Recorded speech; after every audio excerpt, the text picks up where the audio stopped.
dalam program kita Kamu Hebat, dan hari ini ada orang hebat yang bersama dengan saya.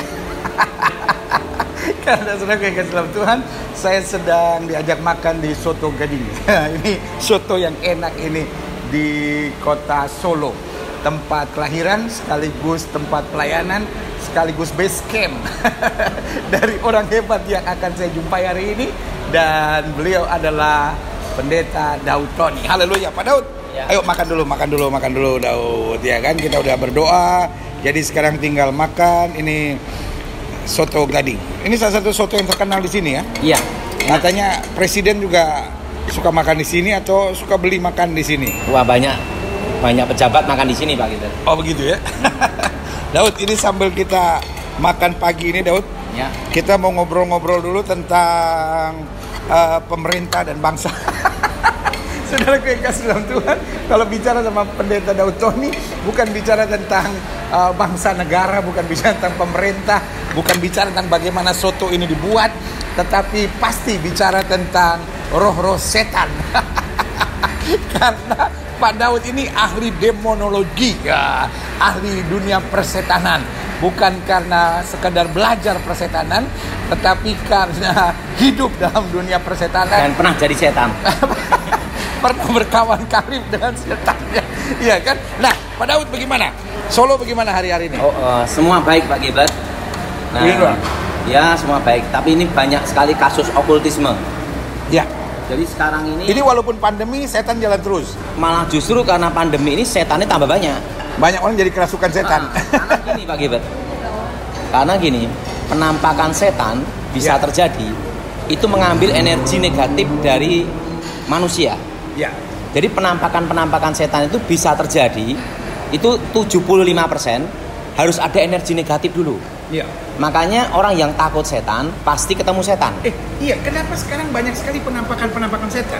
Karena sekarang ini kan banyak orang terintimidasi, banyak orang ketakutan, banyak orang panik, dan banyak orang stres.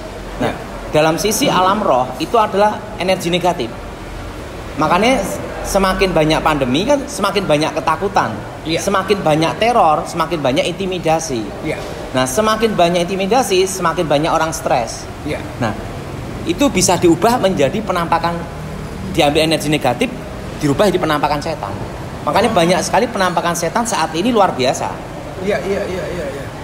Oh, jadi orang yang takut itu energi yang di dalamnya negatif dan itu mengakibatkan dia bisa lihat setan. Bukan. Jadi iblis, setan mengambil energi negatif itu untuk dirubah menjadi penampakan. Makanya orang yang takut setan pasti ketemu setan. Tapi orang yang berani sama setan tidak lihat setan sampai dia mati. Iya. Jadi sebetulnya kenapa orang bisa lihat setan? Pertama, ada juga kasus titisan, kutuk. Iya. Jadi dari garis keturunan. Kedua, iya, kan ada orang yang dari kecil bisa lihat setan. Itu kutuk. Itu kutuk. Nah, dikira orang itu talenta. Ada banyak orang yang bilang talenta, ada banyak orang bilang itu indera keenam begitu. Itu kutuk. Itu dari garis ketiga keempat atasnya dia pasti ada yang terlibat okultisme. Nah, sering orang disebut itu karunia, padahal bukan, itu kutuk. Jadi kalau orang bisa lihat setan dari kecil, sebaiknya diusir. Harus diputusin dalam nama Yesus. Itu kutuk garis keturunan. Iya. Jadi kalau didoain bisa dilepaskan. Iya. Kalau dilepaskan dia tidak lihat lagi. Oh, jadi semua anak kecil yang bisa lihat setan dan lain-lain itu pasti kutuk. Itu harus ditolak. Harus ditolak. Oh. Iya. Beda dengan yang kedua, karunia dari Tuhan. Iya. Nah, ada bedanya Pak Gilbert. Kalau kutuk dari titisan, sewaktu dia mau lihat. Iya. Beda dengan karunia. Karunia itu didapat setelah bertobat. Itu pun tidak bisa digunakan setiap saat. Jadi bukan setiap kali lihat setan, setiap kali lihat setan. Jadi gini Pak Gilbert, untuk melihat setan, tidak semua manusia atau binatang bisa melihat. Tapi untuk merasakan adanya setan, manusia dan binatang bisa merasakan. Harus ada perbedaan di sini. Misalnya, kalau ada setan lewat, itu anjing melonglong tengah malam. Oh iya. Itu setan lewat. Tapi saya bukan anjing Pak Gilbert. Oh, jadi ada dua Yang pertama ada yang bisa melihat setan dari kecil. Iya. Dan itu titisan. Iya, kutuk. Itu berarti di garis keturunannya ada yang Terlibat okultisme. Terlibat dengan roh kegelapan. Nah, atau yang kedua, karunia dari Tuhan. Yang dewasa baru bisa lihat setan. Ya. Hanya karena ketakutannya, kekhawatirannya itu. Iya. Oh. Ya, karena dari energi negatif. Jadi ada orang kan yang bilang, saya biasanya nggak pernah lihat setan, tapi hari-hari terakhir ini kok saya lihat setan di sini, lihat setan di sana gitu. Karena gini Pak Gilbert, semua penampakan setan itu harus ada energi negatif, namanya sugesti. Makanya rata-rata itu suatu penampakan itu terjadi karena ada mitos dulu, ada kepercayaan, ada sugesti dulu. Oh, di sini ada banyak setan. Iya. Oh, iya. Nah, karena ini pandemi kan banyak sekali intimidasi, orang stres, orang panik dan lainnya. Ya. Nah, kalau itu dari kan tadi Pak Daud bilang ada yang dari titisan, tapi ada juga yang dari karunia Tuhan. Nah, pertanyaannya ngapain Tuhan kasih karunia untuk lihat setan? Kan lihat musuhnya itu. Untuk membedakan roh. Nah, kan pada waktu pelayanan pelepasan sering kejadian setan itu ahli menyamar. Nah, untuk membedakan itu dari Tuhan atau dari setan, perlu karunia membedakan roh. Itu sebabnya nggak selalu bisa kelihatan. Iya. Setannya kan, kalau kita lihat kan orang-orang yang bisa lihat setan kan dia bukan tergantung dirinya kapan dia butuh kan. Iya. Tetapi justru tergantung setannya kapan dia mau munculkan kan. Iya. Nah. Jadi kalau karunia dari Tuhan itu tidak bisa digunakan sesukanya. Saat tertentu aja. Oh, karena itu dikendalikan oleh roh Tuhan. Iya. Nah, Daud, kan sekarang pertanyaannya gini. Setan kan ada di mana-mana. Setan kan di mana-mana. Banyak di mana-mana. Nah, tetapi kenyataannya orang yang bisa lihat setan itu kan nggak selamanya lihat setan kan. Jadi maksudnya kadang-kadang di sini, oh ini ada satu. Nah, tapi pertanyaannya kan setan harusnya ada di mana-mana kan. Jadi nggak mungkin cuma di satu ruangan. Iya, betul, betul. Bagaimana menurut Pak Daud? Itu tergantung setannya mau menampakkan diri ke siapa. Sama orang tersebut terbuka indera keenamnya kapan. Nah, ini pengalaman saya Pak Gilbert ya. Saya kan pernah hidup di dua alam. Ya. Jadi pada waktu saya belum bertobat, saya itu hampir tidak bisa membedakan antara ini, kalau hidup di dua alam nih, kalau saudara sepupu kita bilang ini termasuk barang najis ini, barang haram nih. Kan kalau hidup di dua alam itu barang haram tuh. Nah, gimana? Dan betul Alkitab kan bilang kita tidak bisa mengabdi kepada dua tuan. Nah, saya waktu belum bertobat hidup di dua alam. Nah, apa maksudnya? Jadi saya itu hidup di alam nyata tapi juga di alam gaib. Nah, sehingga waktu saya belum bertobat, hampir tidak bisa membedakan antara alam nyata dan alam gaib. Maksudnya gimana? Misalnya saya sama Pak Gilbert gini ya. Iya. Saya berdua ngobrol-ngobrol ini. Iya. Nah, saya ini bisa melihat roh-roh yang di dalam ini semua. Itu seperti kayak gini nih, alam kerajaan gitu. Dan itu saya ngelihat itu seperti 24 jam. Nah, untung saya tidak gila. Makanya orang yang belajar ilmu gaib kayak switch on, switch off. Iya. Oh, iya? Itu saya hidup seperti itu penyesuaian sampai kira-kira setahun 2 tahun. Hidup di dua alam. Baru setelah itu saya bisa membedakan antara alam nyata dan alam gaib. Oh, itu sebabnya waktu baru bertobat sempat gila setahun. Gini, waktu belum bertobat umur 9 tahun, saya itu kan diperanakan alam gaib. Dan pada waktu masuk alam gaib, saya tidak bisa membedakan antara alam gaib dan alam nyata. Itu selama setahun 2 tahun. Ya. Jadi kayak tabrakan gini nih, kan alam roh tidak dibatasi ruang dan waktu. Nah, itu membingungkan saya setahun 2 tahun. Film The Ghost. Kan kalau di dunia ada film The Ghost kan yang dia pikir dia ada di alam nyata padahal udah alam gaib. Tapi lebih ekstrim dari itu Pak Gilbert. Karena tidak hanya satu roh, banyak roh. Nah, itu tidak bisa bedain saya. Sampai setahun 2 tahun. Itu umur 9 tahun sampai 10 tahun. Nah, karena masih kecil waktu itu. Karena masa transisi itu masa yang bahaya kata guru saya. Kalau sampai tidak kuat gila. Karena tidak bisa bedain. Itu sebabnya banyak orang belajar ilmu kegelapan akhirnya jadi gila. Gila, karena tidak bisa bedain antara alam nyata dan alam gaib. Iya. Nah, saya melewati fase itu lolos setahun 2 tahun. Iya. Nah, makanya waktu saya pernah sama Pak Gilbert dulu kan hilang ingatan 1 tahun. Makanya waktu baru bertobat pindah ke alam nyata bingung. Iya. Oh, gitu ya, gitu. Dan saya udah, jadi insting saya Bukan melihat Pak Gibran ya, bukan melihat. Insting saya adalah dua alam. Itu yang Pak Daud bilang, mungkin kita nggak bisa lihat, tapi kalau orang yang dibuat kepekaan oleh Tuhan Bisa akan merasakan. merasakan. Nah, Apa tujuannya kita merasakan itu? untuk menghadapi melawan. Itulah namanya doa peperangan. Kita ini hidup dalam peperangan gitu. Iya. Dan itu yang membuat kita ngerti bahwa wah ini saya harus tolak, saya harus patahkan karena kita rasa ini bukan dari Tuhan. Iya. Nah, kalau itu yang kita rasakan, apa yang harus kita buat? Usir dalam nama Yesus. Kita patahkan, hancurkan kekuatan setan. Setan itu tidak bisa mati Pak Gibran, tapi bisa dihancurkan kekuatannya. Setan bisa bertambah nggak, Dok? Tidak. Jadi katanya orang mati bunuh diri jadi arwah penasaran. Itu setan menyamar. Tuyul pun setan menyamar. Jadi sebetulnya yang disebutkan gini, ada orang bilang, wah di sini ada penunggunya nih karena dulu ada nenek-nenek mati gantung diri. Setan Terus menyamar. kemudian dia bisa melihat setan apa tuh? Oh di sini ada perempuan baju merah, ada ibu-ibu rambut panjang. Nah, itu apa? Itu setan menyamar. Perlu Pak Gilbert tahu bahwa jumlah malaikat itu kan berlaksa-laksa, beribu-ribu laksa, berpuluh-ribu laksa, belaksa-laksa. Artinya itu kan suatu jumlah yang luar biasa banyaknya. Iya. Kalau jumlah zaman dulu kan berlaksa. Iya. Kalau jumlah sekarang kan triliun. Iya. Kan kata-katanya itu kan bedanya itu. Kalau dulu kan laksa, sekarang triliun. Sekarang Itu laksa soalnya makanan. itu hanya penyebutan bagaimana suatu jumlah yang sangat banyak gitu loh. Iya. Nah, perlu tahu Pak Gilbert tahu bahwa jumlah setan sama jumlah manusia lebih banyak jumlah setan. Jumlah setan sama jumlah mantu. Dengar, saudara. Jumlah setan dengan jumlah manusia lebih banyak jumlah setan. Nah, tapi kalau jumlah setan sama jumlah malaikat, Banyak malaikat. nah itu sukacita kita itu karena jumlah malaikat lebih banyak. Kan? Makanya untuk anak kecil misalnya, kan Alkitab bilang kan ada malaikat di sorga yang memandang Bapa, ada malaikat yang memandang Bapa di sorga untuk menjaga anak itu. Wah, luar biasa dan luar biasa. Jadi sekali lagi bahwa jumlah setan tidak pernah bertambah Tidak bertambah. dan juga tidak pernah bisa berkurang. Tidak bisa berkurang. Nah, lalu kalau misalnya di satu rumah, kan sering sekali kan orang bilang, wah di sini ada orang putus cinta, lalu kemudian gantung diri, lalu kemudian saya suka lihat dan baju kesukaannya baju hijau, dia suka lewat pakai baju hijau. Pertama ada mitos.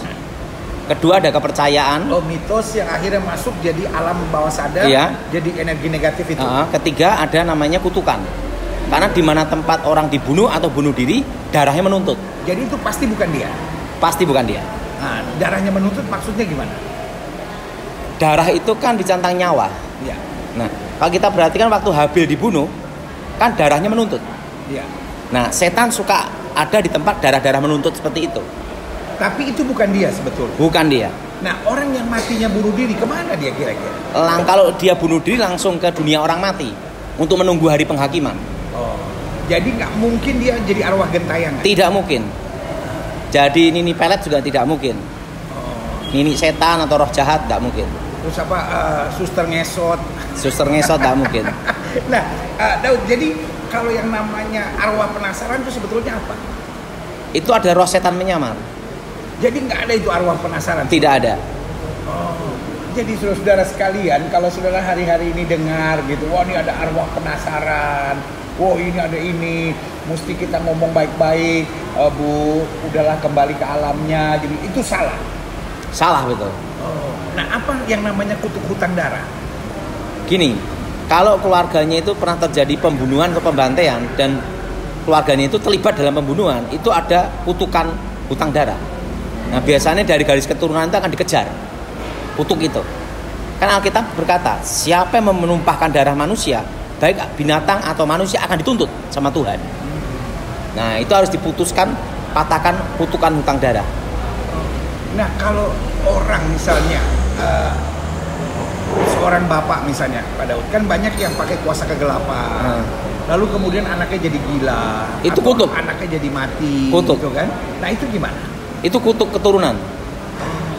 Itu harus diputuskan, dipatahkan dalam nama Yesus. Nah, kalau di satu kota atau satu negeri mungkin nggak adanya kutuk-kutukan darah? Karena saya pelajari di satu negeri, di satu kota sering kali kejadian, misalnya di kota itu pasti ada kerusuhan yang mengakibatkan penumpahan darah. Pasti. Itu kenapa? Itu pernah terjadi pembantaian, itu kutukan darah di kota itu. Perlu Pak Gilbert tahu bahwa semua pergantian dinasti, pergantian kerajaan, pergantian pemerintahan, revolusi dan lainnya, pasti ada darah tertumpah. Dan itu membuat suatu negara atau kerajaan atau pemerintahan ada kutukan di situ. Nah, itu harus dipatahkan, namanya perlu doa syafaat, memutuskan dalam nama Yesus. Iya.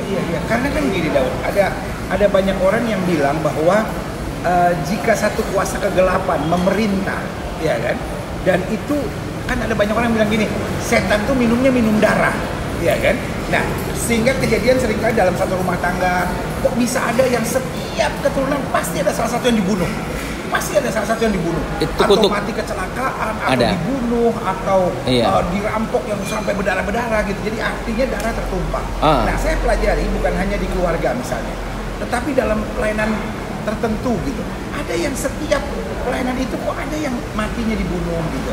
Tapi lebih besar lagi, kemudian terjadi di satu kota atau di satu negeri, ada saja selalu pemimpin-pemimpinnya, masyarakatnya banyak gitu, tiba-tiba mati karena banjir.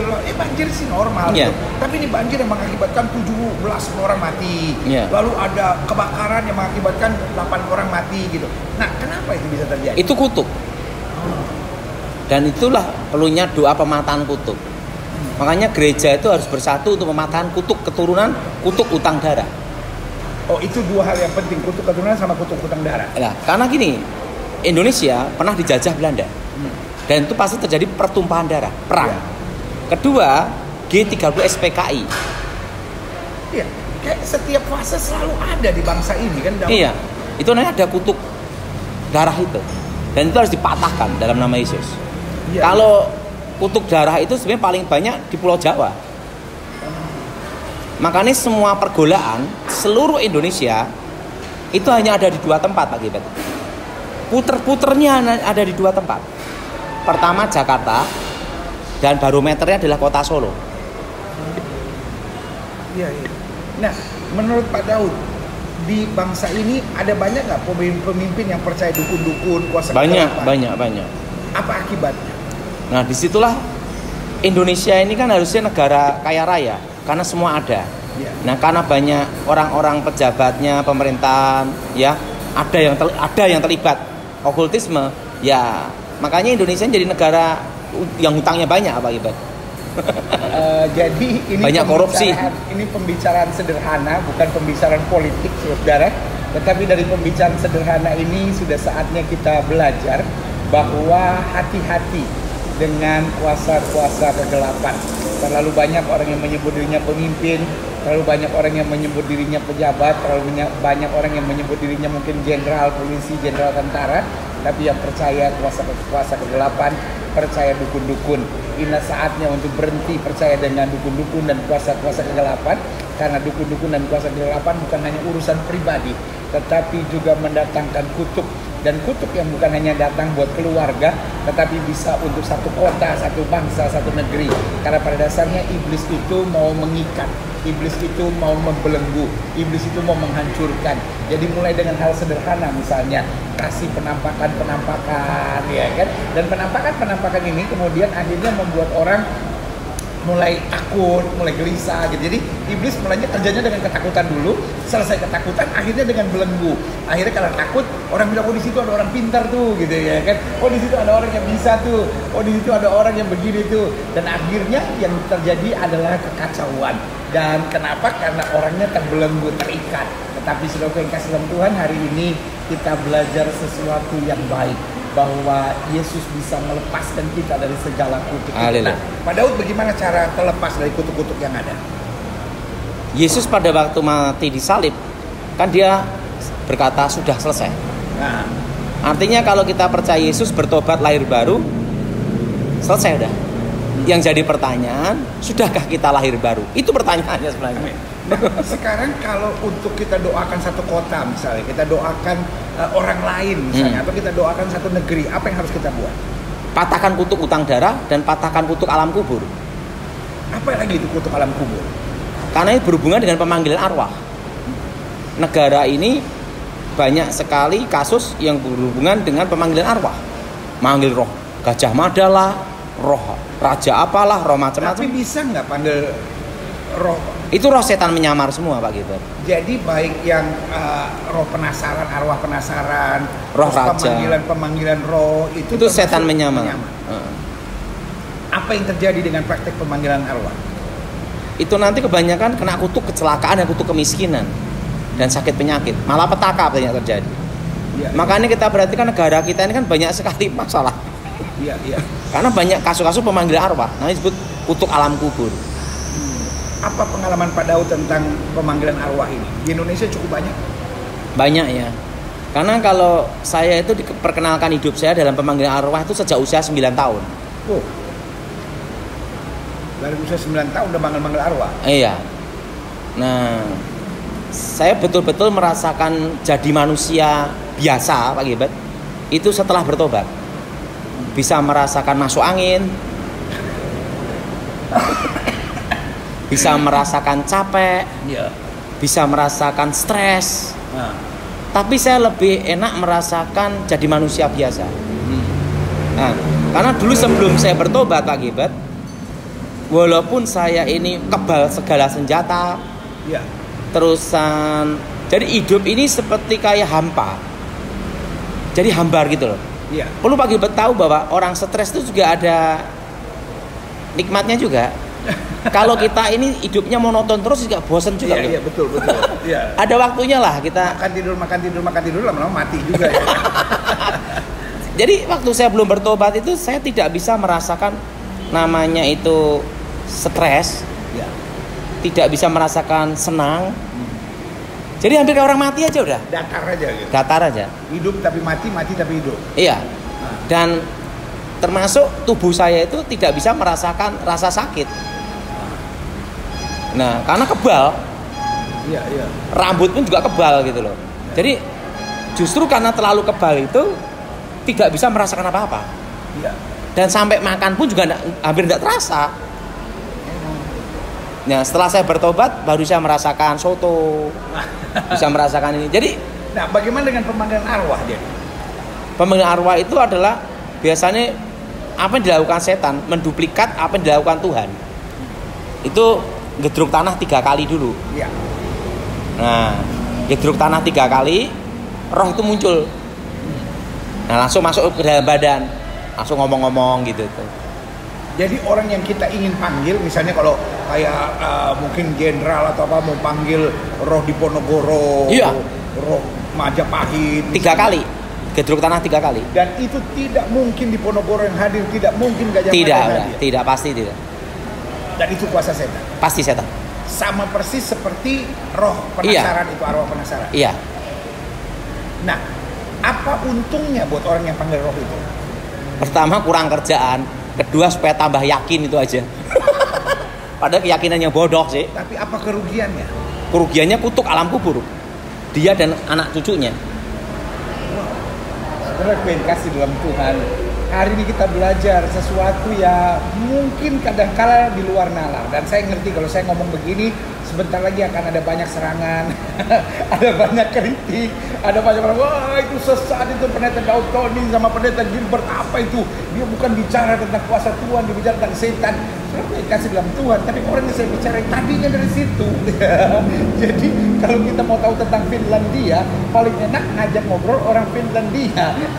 Orang Inggris nggak ngerti apa-apa ya kan? Orang Inggris yang belajar tentang Finlandia, oh itu nggak betul. Tetapi orang Finlandianya ngerti. Nah hari ini juga sama ya kan? Saya mengajak bicara orang dari dunia itu, jadi ngerti apa itu arwah penasaran ya kan? Bahwa itu bukan arwahnya, tetapi roh setan yang menyamar. Lalu kemudian penampakannya ya kan? Iblis cuma mau kasih tunjuk jago gitu, orang Manado bilang mau kasih tunjuk jago ya kan? Tetapi juga diajarkan kita ada kutub dunia kubur ya kan, yaitu pemanggilan arwah, dan ada kutub hutang darah. kalau ada kejahatan-kejahatan yang mengakibatkan kita mendapatkan power, tapi kemudian mengakibatkan orang lain mati, itu akan mengakibatkan kutuk hutang darah. Dan hari ini dijelaskan bahwa kita bukan hanya meninggikan kutuk dan setannya, tapi kita akan meninggikan satu nama dari segala nama, Yesus Kristus Tuhan. Yang pertama yang dapat memberi hikmat untuk kita mengerti, oh ini permainan setan. Yang kedua, memberi kekuatan buat kita untuk menghadapinya. Dan yang ketiga, memberi keberanian buat kita untuk mematahkan kutuknya. Dan yang keempat, untuk memberi kemenangan yang gilang gemilang. Nah, Pak Daud, setelah kita mengerti tentang permainan setan, nah apa yang Pak Daud alami untuk pelayanan pengusiran setan, pelayanan pemutusan kutuk, apa? Coba kasih kesaksian. Wah, banyak sekali pengalaman Pak Gilbert ya. Saya itu hampir seumur hidup saya itu adalah peperangan, pertempuran. Dari saya kecil, saya bertarung, hidup dalam pertarungan untuk menang. Setelah bertobat melawan setan. Jadi hampir seluruh hidup saya itu adalah pertempuran. Jadi dia dulu teman, dia sekarang jadi musuh. Iya. Dan hidup saya adalah peperangan. Amin. Nah, ada sih satu cita-cita dalam hidup saya Pak Gilbert. Mungkin Pak Gilbert kalau lihat cita-cita saya bisa ketawa. Jadi gini, dan cita-cita saya sudah terpenuhi. Waktu kecil, saya hanya ingin punya cita-cita satu. Kan banyak orang punya cita-cita jadi dokter, jadi kapten, jadi insinyur. Saya tidak Pak Gilbert. Saya itu waktu belum bertobat hanya punya satu cita-cita, keluar dari tempat latihan itu aja. Cuma itu aja, karena dari kecil udah latihan. Wah, bayangin Pak Gilbert. Asalnya kan orang Papua ditanya, anak kecil Papua ini kan, adik kok besar mau jadi apa? Dia pikir-pikir mau jadi apa ya? Tiba-tiba bilang mau jadi Tuhan Yesus. Jadi gini, saya setiap hari latihan bela diri 6 jam. Dari umur 9 tahun? Iya. Setelah itu kedua baca mantra. Setelah itu tidak boleh tidur di bawah jam 12 malam. Harus di atas jam 12 malam. Setelah itu jam 4 pagi, jam 3, jam 4 pagi udah latihan mantra sama latihan bela diri. Setelah itu paginya sekolah. Pulang sekolah latihan lagi. Lah kalau saya ditanya cita-citanya apa? Nah, cita-cita saya simpel. Kapan bisa keluar dari tempat itu? Itu aja. Dan sekarang udah keluar. Sudah keluar. Tapi tetap berperang. Lawan kuasa kegelapan. Iya. Jadi saya ini setelah bertobat tuh baru menikmati yang namanya jadi manusia. Pernah kalah nggak Pak Daud? Saya hanya kalah sekali aja. Kan saya kalah dilayani Pak Gilbert sama pendeta Pinky. Oh bukan. Setelah bertobat ini dalam pelayanan kan setan kan kadang-kadang belum menang kalah saya. Dan selalu lihat kemuliaan Tuhan yang luar biasa. Dan tahu nggak cita-cita sekarang saya setelah bertobat pasti juga beda juga Pak Gilbert. Apalagi? Saya tuh cita-citanya nanti pada hari terakhir ketemu Tuhan, saya berkata, Tuhan, aku sudah menyelesaikan tugasku. Itu aja. Amin. Lihat menarik ya. Kalau dulu Pak Daud latihan sendiri untuk merebut kemenangannya. Sekarang Tuhan Yesus yang mati bagi dia, sehingga sesuai dengan kesaksiannya tidak pernah dia kalah dalam pertandingannya. Kenapa? Karena kemenangan sudah Tuhan Yesus sediakan. Bagi dalam pertempuran, dalam peperangan melawan setan, saya itu sudah menghadapi berbagai negara. Pertama, menghadapi dari Thailand sudah. Karena saya dulu kan pernah di pengamanan presiden lagi, Pak. Iya. Diminta sama Pramono Edi Wibowo menghadapi India sudah, menghadapi dari China sudah. Saya sudah menghadapi tingkatan setan dari beberapa negara, termasuk dari Burma.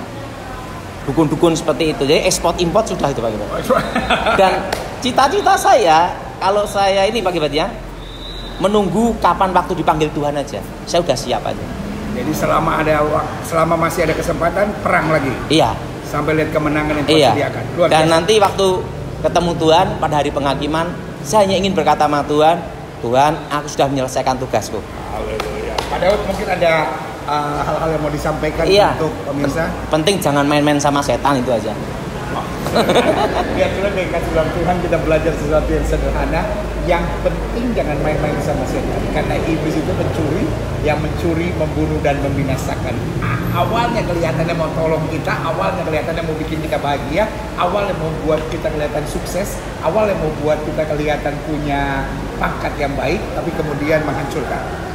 Hati-hati dengan kutuk alam kubur, hati-hati kutuk hutan darah, dan hati-hati dengan penampakan iblis, karena itu tujuannya hanya untuk menyerap energi negatif kita, mengikat, membelenggu kita, dan akhirnya menghancurkan kita. Begitu Pak Daud? Iya, dan Pak Gilbert gini ya, setelah saya renungkan ya, setelah saya bertobat melayani ya, sebenarnya kita nih hidup simpel aja.